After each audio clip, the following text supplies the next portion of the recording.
me that I think about Netanyahu and Israel. First of all, who has the best secret intelligence in the world? Mossad. Mossad. You mean to tell me? No. You mean to tell me these guys have been that low-key underground for a year, built a city like the one in Israel, and they trained their guys to go in and how to break into homes and how to take people hostage? And you're telling me you didn't know? Seriously? And Egypt comes out. By the way, the story came out. It's like, well, you know, we told them, we warned them that something was taking place. Another story came out about Egypt. Rob, if you tell me what page it's on. Then they said they didn't. They're going back and forth. Yeah, they're saying they didn't. You're like, so make up your mind. Did you know or did you not know? So what is really going on? So then I go a layer deeper, and I'll turn it over to you. Is, okay, did Israel almost, you know, because I'm talking to this other guy, and he says, I said, you realize what happened in 2014? He says, yeah. I said, 2014, when they, you know, the three girls were kidnapped, and then, you know, whatever happened, raped, travesty, and then Israel comes back and kills 2,000 people. He said, it should have been 20,000. It should have been 200,000. So I said, where are you going with this? He says, well, listen, here's what I'd like to see happen in Israel. What's that? Only Jews live in Israel. Nobody else. We don't need to coexist. It's just not going to work out. Is this a way for Netanyahu's legacy to be he eliminated Hamas? Is this his way for saying, now I got the war, I got the card, I got the, you know, get out of jail card for me to go straight up 100,000 on the blockade of Gaza Strip, 300,000 reservists you put up there. Now we're going to go ground war. We're going all freaking out because the world gave us the permission to do so. Is that what it is? I don't know. I just have way too many questions that makes me think about what the motives are. And if we go dark, I'll put all those things out there. Yeah. How did these guys not know this was taking place? So I've been to Israel many times. The whole country's a fortress. When I first heard this story, I still had the same gut instinct that I did initially. I find this very hard to believe. I've been to that Gaza border. You cannot go 10 feet without running into a 19-year-old with an AR-15 or an automatic machine gun that's an IDF soldier. Right? The whole country is surveilled. And so let me just kind of go through this.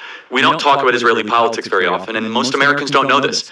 The last 9 months, Israel was on the brink of civil war. It's not an exaggeration. This judicial stuff, there were hundreds of thousands of Israelis taking to the streets because Bibi Netanyahu was basically redefining the Israeli constitution. That's not an exaggeration, right? He said the judicial branch has too much power.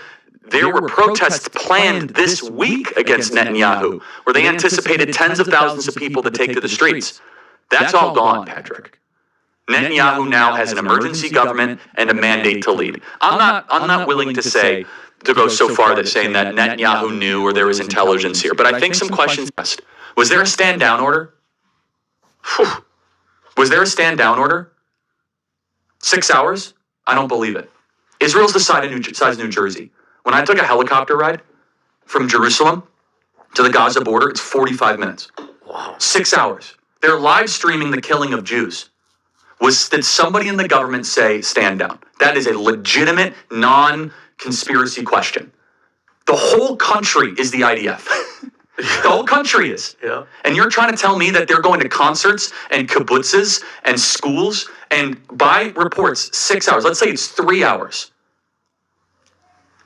That's suspect. Go ahead, Rob. It's also not like a right-wing reporting. This is from the New York Times. The long wait for help as massacre unfolds in Israel. I can't think of a more liberal news outlet than the New York Times. And by the way, I'm actually very pro-Israel. So let me be very, so I'm not exactly. Well, I think we all are. No, I just want to make sure my position is clear here.